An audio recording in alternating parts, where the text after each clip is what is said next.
Friends, మీకోసం ఈరోజు బాదం పాలు చూపించబోతున్నాను. ఇంట్లోనే ఈజీగా టేస్టీగా బయట స్ట్రీట్ స్టైల్ కంటే బాగా బాదం పాలు రెడీ చేస్తున్నాను ఇంట్లోనే. అసలు ఎంత బాగున్నాయంటే మనం ఇంట్లోనే హెల్తీగా చేసుకోవచ్చు. సూపర్గా ఉన్నాయి. టేస్ట్ విషయం అయితే చెప్పనవసరం లేదు, చేసుకోండి ఇంట్లోనే. మీరు కూడా నేను చూపించిన విధంగా ట్రై చేసి మీకు ఎలా వచ్చిందో నాకు కామెంట్లో పెట్టండి. సూపర్ బాదం పాలు రెడీ అయిపోయాయి. మా పిల్లలు, మా వారు, మా ఇంట్లో వాళ్ళందరూ ఇష్టంగా తాగారనమాట. అంత బాగున్నాయి. నేను బయట తాగిన దానికంటే ఇంట్లోనే బాగా వచ్చాయి. ఇప్పుడు చూద్దాం ఇంగ్రీడియంట్స్. బాదం పప్పు ఒక 20 గ్రామ్స్ నానబెట్టేసుకున్నాను. నేను ఓవర్ నైట్ నానబెట్టుకున్నాను. మీరు చేసుకోవాలనుకుంటే మార్నింగ్ నుంచి ఈవినింగ్ దాకైనా నానబెట్టుకుంటే మనకి పీల్ చేసుకోవడానికి ఈజీగా ఉంటాయన్నమాట. ఇదిగోండి పీల్ చేసి పెట్టుకున్నాను. వాటిని ముప్పావు వంతు మిక్సీ పట్టుకుంటున్నాను. ఇంకా పావు వంతు మన పాల మీద అదే డెకరేషన్ కోసం అనుకోవచ్చు, మనం పైన చల్లుకోవడానికి ఉంచానన్నమాట. పావు వంతు బాదం పప్పు. పాలు ఒక 3 టీ స్పూన్స్ పాలు వేసి మిక్సీ పట్టేసుకున్నాను. బాదం పప్పుని మిక్సీ పట్టుకొని పక్కన పెట్టేసుకున్నాను. పాలు వేసుకొని కొద్దిగా, ఇంకా మిగిలిన ఒక 1/2 లీటర్ పాలని స్టవ్ మీద పెట్టేసుకొని హై ఫ్లేమ్లోనే చక్కగా పొంగొచ్చేంత వరకు కలుపుతూ మరిగించేసుకొని దానిలో ఇలా మరుగుతూ ఉన్నప్పుడు పంచదార వేసుకుంటున్నాను. తగినంత పంచదార వేసుకోండి. ముందుగా మనం మిక్సీ పట్టి పెట్టుకున్న ఈ బాదం పప్పు పాలు మిశ్రమం ఉంది కదా, అది వేసేసుకుంటున్నాను. వేసేసుకొని అది వేసాక మీడియం ఫ్లేమ్లోకి మార్చుకోండి. చక్కగా వేసుకొని నీట్గా కలుపుకుందాము. అడుగు పట్టకుండా జాగ్రత్తగా కలుపుకుందాము. ఇలా కలుపుకుంటూ ఒక్క పొంగొచ్చాక పంచదార వేసుకుందాము. నేను చూపిస్తాను పంచదార క్వాంటిటీ కూడా. నీట్గా కలుపుకుంటూ పచ్చి వాసన పోయేంత వరకు చక్కగా మిక్స్ చేసుకుందాము. మరి గట్టిగా చిక్కపడన అవసరం లేదు. స్ట్రీట్ స్టైల్లోనే ఇంట్లోనే చేస్తున్నాను అనమాట. చక్కగా చూడండి, బాగా పచ్చివాసన పోయింది. ఈ టైంలో పంచదార వేసుకుంటున్నాను. పంచదార నేను చూపించే కప్పుతోటి 1 కప్ అంత వేసుకుంటున్నాను. మీరు స్వీట్నెస్ ఎంత కావాలంటే అంత వేసుకోండి. నేను చేసే క్వాంటిటీకి అయితే నేను చూపించే ఈ కప్పుతో సరిపోతుందన్నమాట. బాగానే సరిపోయింది. స్వీట్ అయితే బాగుంది. ఇంకా ఎక్కువ తాగే వాళ్ళైతే పెంచుకోండి, తక్కువ తాగే వాళ్ళైతే తగ్గించుకోండి ఫ్రెండ్స్. ఈ కప్ అంతా సరిపోయింది. ఏ కప్ అయినా గ్లాస్ అయినా తీసుకోండి మీరు. అది కూడా బాగా కరిగేంత వరకు కలుపుతూ మీడియం ఫ్లేమ్లోనే కరిగించుకుందాము.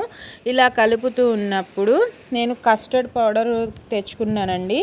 మీ కస్టర్డ్ పౌడరు ఏ ఫ్లేవర్ అయినా పర్వాలేదు, మీరు కూడా బయట నుంచి తెచ్చేసుకొని ఇంకా ఒక 2 స్పూన్స్ అంత కస్టర్డ్ పౌడరు వాటర్లో మిక్స్ చేసి పక్కన పెట్టుకుంటున్నాను. ఈ పంచదార కరిగేలోపు అది కూడా చూపిస్తాను.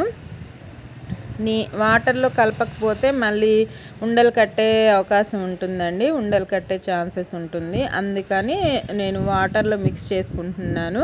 అప్పుడే మనకి బాగా వస్తుందన్నమాట. మీరు వాటర్లో కాకపోయినా పాలతో అయినా మిక్స్ చేసుకోండి. ఒక 2 స్పూన్స్ అంతా. ఇంకా తగ్గించినా పర్వాలేదు. నాకు కాస్త ఎక్కువైనట్టు అనిపించింది పూర్తిగా చేశాక రెసిపీ. ఈసారి కాస్త తగ్గించి చేసుకోవాలనిపించింది అనమాట. ఎందుకంటే మరి దానికి ఇంకా కాస్త ఎక్కువ పాలు పడతాయి. నేను చేసే క్వాంటిటీకి చేశాక అర్థమైంది. ముందే తెలియదు కదా మనకి. 1 స్పూన్తో కూడా మన పాలు నీట్గా రెడీ చేసుకోవచ్చు. కాస్త ఎక్కువైంది అనిపించింది కస్టర్డ్ పౌడరు. ఈసారి తగ్గించి చేసుకోవాలి. ఒకసారి చేస్తేనే కదా ఏదైనా మనకు అర్థమయ్యేది. ఇంకా ఈ కస్టర్డ్ పౌడర్ కలిపిన వాటర్ని కూడా వేసేసుకొని ఇంకా వెంటనే స్టవ్ ఆఫ్ చేసేసుకోవాలి. ఎందుకంటే చిక్కబడిపోతుంది. ఇది చిక్కబడిపోతే మరి బాగోదు. ఒక్కసారి మిక్స్ చేసేసుకొని స్టవ్ ఆఫ్ చేసేసుకోండి. చూడండి, నేను అసలు వేసిన వెంటనే చిక్కబడిపోయింది.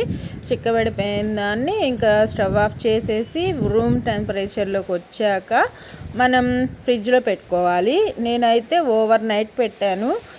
మీకు కావాలంటే ఒక 2-3 అవర్స్ అయినా పెట్టుకోవచ్చు, ఇబ్బంది ఏమి ఉండదు. ఇది గట్టిపడిపోతుంది, బాగా కూల్ అవుతుంది అనమాట. డీప్ ఫ్రిడ్జ్లో పెట్టుకోండి ఫ్రెండ్స్, మామూలు ఫ్రిడ్జర్లో కాకుండా డీప్ ఫ్రిడ్జ్లో పెట్టుకుంటే చక్కగా రెడీ అవుతుంది. ఇది జెల్లీలా అయిందనమాట. కాస్త తగ్గించుంటే బాగుండేది అనిపించింది కస్టర్డ్ పౌడరు. ఈసారి అలా ట్రై చేద్దాము. ఫ్రిడ్జ్లో పెట్టేసుకుంటున్నాను, చల్లారిపోయింది. ఇంకా డీప్ ఫ్రిడ్జ్లో పెట్టేసుకొని నేనైతే నైట్ అంతా ఉంచాను. 4 అవర్స్ ఉంచుకున్నా ఇబ్బంది లేదు, సరిపోతుంది. కూలింగ్ కూడా నార్మల్గానే పెట్టాను, నైట్ అంతా పెడుతున్నాను కాబట్టి. 2-3 అవర్స్ అలా ఉంచుకోవాలంటే కూలింగ్ ఎక్కువ పెట్టుకోండి. ఇంకా ఇది చూడండి, నైట్ నుంచి ఇలా తీసాను. రాత్రంతా పెట్టాను కదా, చూడండి ఇలా గట్టి పడిపోయిందో, ఒక జెల్లీలా తయారైంది. ఈ మిశ్రమాన్ని మిక్సీ పట్టుకుంటున్నాను. కాస్త పాలు వేసుకొని, ఒక 1/2 లీటర్ అన్ని పాలు వేసుకొని మిక్సీ పట్టుకుంటున్నాను. కొద్దిగా వేసుకొని పట్టుకోండి. మన బాదం పాలు టెక్స్చర్ వచ్చేంత వరకు పాలు మిక్స్ చేసుకుంటూ పట్టుకోండి. ఒక 1/2 లీటర్ అయినా పడతాయి అన్నమాట. ఇంకా వేసేసుకొని చక్కగా లూజ్ అయ్యేంత వరకు మిక్స్ చేసుకొని మిక్సీ పట్టుకుంటే మన టేస్టీ బాదం పాలు రెడీ అయిపోయినట్టేనండి. చూడండి, టెక్స్చర్ చూపిస్తాను. టెక్స్చర్తో పాటు టేస్ట్ కూడా సూపర్ యమ్మీగా ఉంది. బయట చేసేదానికంటే ఇంట్లో చేసుకొని తాగితే బాగుంటుంది కదా. టేస్ట్, హెల్త్ అన్నీ బాగుంటాయి. ట్రై చేయండి.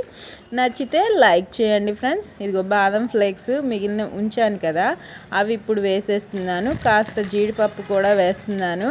ఇలానే సర్వ్ చేసి ఇస్తారు కదా. Okay friends, bye, take care.